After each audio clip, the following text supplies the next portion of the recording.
Hello, Screamer, and welcome to Scream Stream, your weekly spoiler-free guide to horror entertainment. I'm James Gass. If you're new to the show, what I do is review a horror movie from one of the various streaming services, spoiler-free, of course. I also cover horror news, new releases of the week, and sometimes some video games. If you'd like to support Scream Stream, head over to patreon.com/screamstream and become a patron. For $1 a month, you'll get a secret podcast link with early access to the original Scream Stream run and extra audio as well. If you'd rather make a one-time donation, head over to screampod.com and donate via the PayPal button. And while you're there, be sure to subscribe to Scream Stream in Apple Podcasts, Spotify, or whatever your favorite podcast app may be. And also, I have the Extras tab over there where you can listen to the original run a week after it releases on Patreon. So I am recording this week's episode fairly early. We're going out of town this weekend, so I only have a couple of news stories, and the new releases might not be a complete list. So I have a list of up until Thursday.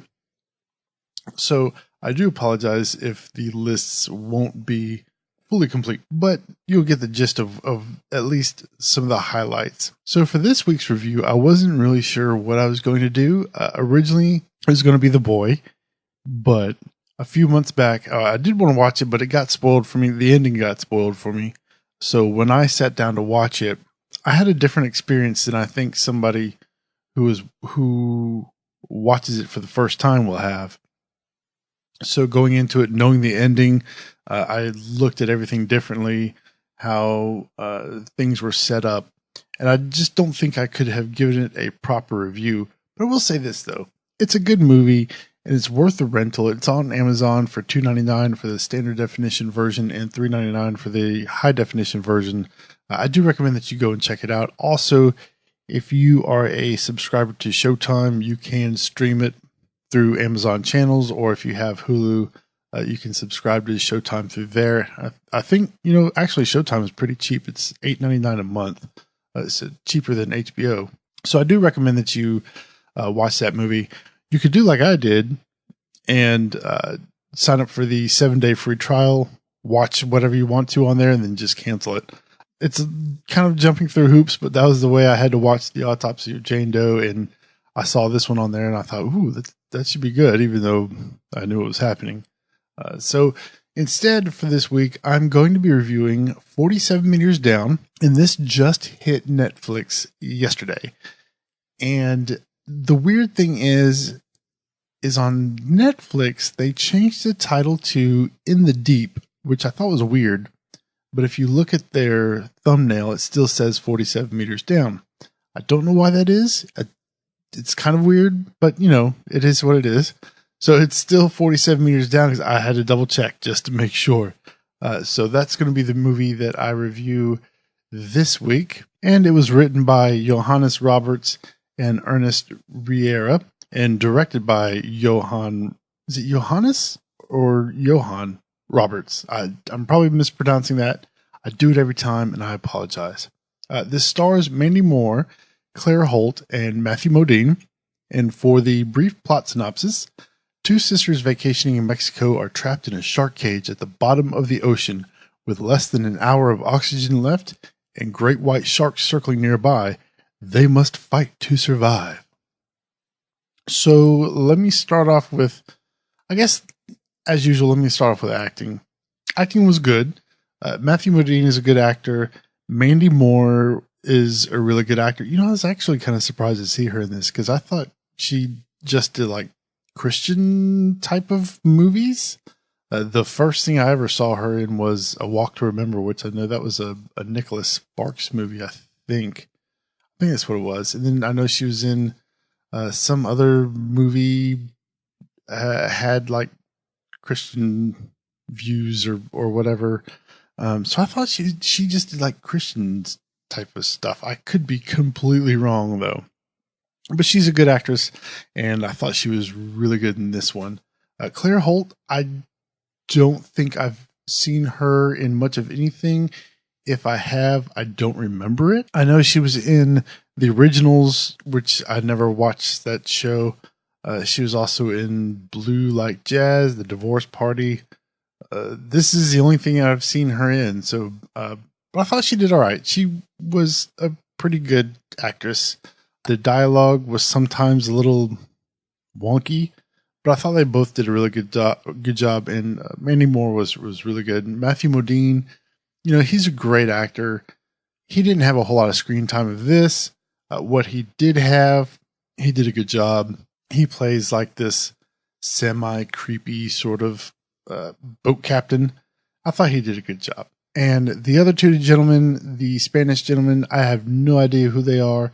Never seen them before, but they were good for some quote-unquote no-name actors that I've never seen. I thought they did a really good job. And as for the story, it's interesting because it's not really like full-on shark movie. It's more about we're stuck at the bottom of the ocean. We're running out of air and we have to get back to the top. There just happens to be sharks around. So it's more of that kind of film. It's not shark heavy like Jaws or The Shallows. Like the sharks aren't the main sort of focus of the film. And I did appreciate that. I thought the dialogue, as I said before, some of the dialogue got a little wonky in the beginning. Don't expect, great story writing. It's kind of typical. You have the two sisters vacationing in Mexico. You have the one sister, she's upset about her boyfriend leaving. These are typical things we see in most horror movies, especially with traveling horror movies. Then you have the party scene, meet two strangers, go on a dangerous boat ride, and they get stuck at the bottom of the ocean. It's pretty typical, and it's a pretty basic story. But I will say that once they were actually down there stuck, there were some genuinely tense moments. And it's funny. It's funny because there were actually some good jump scares. The way they shot the film, you wouldn't think there would be a whole lot of room for jump scares, but there really was. And there were a few really good ones. I was watching this at the gym, and when I saw one of the jump scares, I nearly fell off the doggone elliptical. And I'm pretty sure people around saw me jerk and was wondering what the heck was going on with this guy. But there were some decent jump scares, and they weren't like overused. I tend to look for that, and are they just cheap gimmicks used by the filmmakers to get a rise out of the audience? And I don't think these were. I thought these were spot on, well used. While they're down there, there is like some cheesy stuff happening with, bonding moments in the time of crisis. Typical things like that. But overall, it was a good story. The ending, I don't know. I'm a little iffy on the ending. I wasn't really happy with it. I see why they did it. The ending kind of gets set up for you, and the rest of the time you're thinking, please don't go there. Please don't go there. So the ending was, I don't know. I'm on the fence about the ending. I will say it's worth the watch, especially since it's on Netflix. Camera angles, the photography, the cinematography, the colors, the colors it's pretty standard color. It's blue. They do use a little bit of orange here and there for lighting. I like the way in some of the scenes you can't really see in front of you, and I think that helped with the suspense. I thought that was well done. So it's a well shot film, and overall, I think like out of 5, I would give this like a 2.8. Because it's not a perfect film by any means, but it was a fun little watch. If you don't take it too seriously, it's a fun film to watch. It's not like the greatest shark film out there, but if you don't have anything else to do, during a weekday afternoon, it's a pretty short film. It's only like an hour and a half. Give it a watch. I enjoyed it. It's 2.8, and that's not bad. It just wasn't a great film. I will say, though, that The Shallows If you haven't seen that, now that's a really good shark film. And I think I actually like The Shallows better than I do Jaws, maybe. I realized what I'm saying after I said it. Is it really something I want to say? Am I going to get a lot of flack for that? I might like The Shallows better than Jaws. I don't know. That's a close one right there. You know, one day I think I have to do like a top 10 or a top 5 shark movie list, because there are actually some other good ones. And this year we have The Meg coming out from Eli Roth, which I think is stupid that they changed the title. It was Meg. Now they call it The Meg. I think that's a completely stupid decision. I think when you call the film Meg, it kind of personifies the shark and makes it a villain rather than it's just an animal doing what animals do. So I think changing the title to The Meg was stupid, but I am excited for that one. I can't wait to see it. It's got Jason Statham in it. I forgot who else was in it, but it sounds like it's going to be a lot of fun. So I can't wait to see that. But yeah, I think I should do like a top 5 shark film list. So maybe I'll do that next month, because there are some other really good shark films out there. So 47 Meters Down, give it a watch. It's not a terrible film, but it's not super great either. Check it out. All right, so for news, there's only a couple things that I saw that I want to talk about because, you know, I haven't been able to go through the whole week yet. But we finally have a trailer for Hellraiser Judgement. And this is the new Hellraiser film that was directed by Gary Tunnicliffe. And I recently heard a interview with him on the Movie Crypt podcast, and that's Adam Green and Joe Lynch's podcast, and they did an interview with him. Really good interview. And we've heard about the film over the past couple of years. We've seen a few stills from it. It's mostly been kept under wraps. And of course, Doug Bradley is not going to be playing Pinhead, and that had me a little concerned because they did one quote unquote fan film of Hellraiser. I forgot what it was called, but it was not a good movie. I didn't really enjoy it. I hate bashing movies. I really do, but it just was not a good movie. It was not a good representation of what Hellraiser is. But with the trailer for this, it looks really good. It has a nice gritty aesthetic to it. It looks like a throwback to the original films. Paul T. Taylor plays Pinhead, and he looks really good. I like the sound of his voice, and I think that's one of the other things that concern me. You know, Doug Bradley, his Pinhead voice is so iconic that it's really hard to replace. But when you hear Paul T. Taylor speak as Pinhead, it's pretty spooky. I'm impressed with what I saw with the trailer. The Chatterer is back. There's a new Cenobite who looks like he might be the main antagonist. So I'm excited for this. This looks really promising. It's going to be on DVD, digital, and on demand February the 13th of this year. And I am super excited. I was really concerned. I didn't know how it was going to look or what it was going to be like until I saw the trailer. And then it's like, okay, I'm in. I'm excited.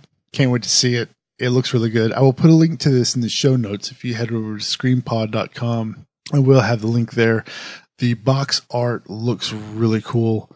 So I can't wait to check this one out. And the other bit of news, speaking of Adam Green, the trailer for Victor Crowley finally came out.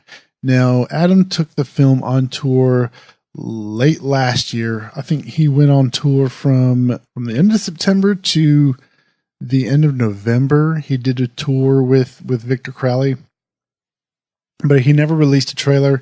And this was one of those films where nobody saw this coming. He kept it under wrap. He did a really good job at keeping this one a secret.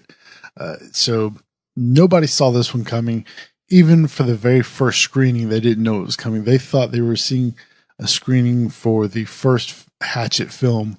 And then he actually told them, here's what you're going to be watching. And so they released a trailer. I think this came out, or they released a trailer a couple days ago, and it looks really good. I like the Hatchet series, and I think I'm going to do a full review on the Hatchet series maybe next month. I like these films. I like them a lot, and I like Adam Green. I think he's a great filmmaker. He did several films that I've watched in the past. I'm like, oh, I did not realize that's who that was that made those films. For example, Frozen. And that's the one about the guy and the girl stuck in the chairlift on the mountaintop in the snow. That was a really, really good movie.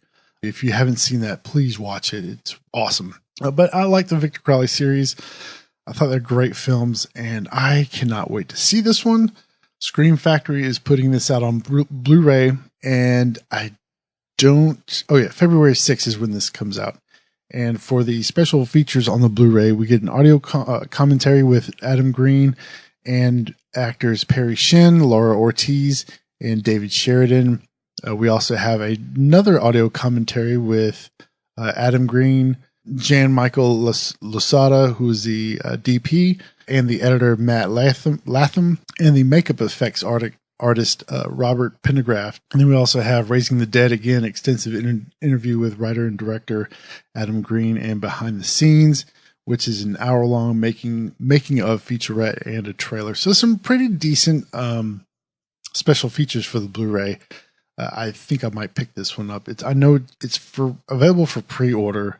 And I'll put a link to this article as well. I found both of these articles on Dark Universe, which is a really cool horror blog that's been around for a while, and I've just recently found it, and I do like the content, so I'll put links to that up on the show notes. And finally, new releases this week. Let's start with physical releases. Now, even though these are physical discs, they are also available to either purchase or sometimes rent on Amazon, Vudu, and some of these other various services. There's just so many of them out there now to keep up with. It's hard. But first up, we have It from 2017. I really want to buy this one on Blu-ray. It's got some cool features to it. And also, I'm starting to learn that Blu-ray looks a whole lot better than streaming. It just does. But I do want this one. I'm excited to see this again. We went and saw it in the theaters. And this is one that I definitely will own. 68 Kill. I've heard about this one. I don't know a whole lot about it. It looks interesting. It looks kind of funny. It's available through Scream Factory. Friend request. I don't know anything about that film. Never watched the trailer or anything. I've heard some mixed reviews, so I might check that out. Nails, which I did see a trailer for. That looks super creepy, and I am excited to see that. I do know that it is available to rent on Amazon.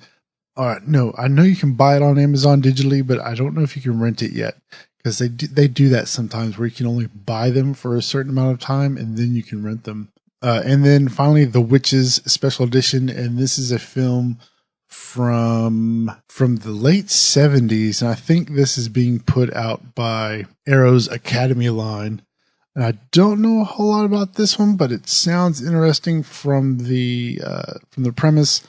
And I'll put a link to the releases also in the show notes. And new to stream on Netflix, of course, is 47 Meters Down, also known as In the Deep for some crazy reason. The Conjuring is now back on Netflix. It was there before, and they took it off, and it's back on Netflix now.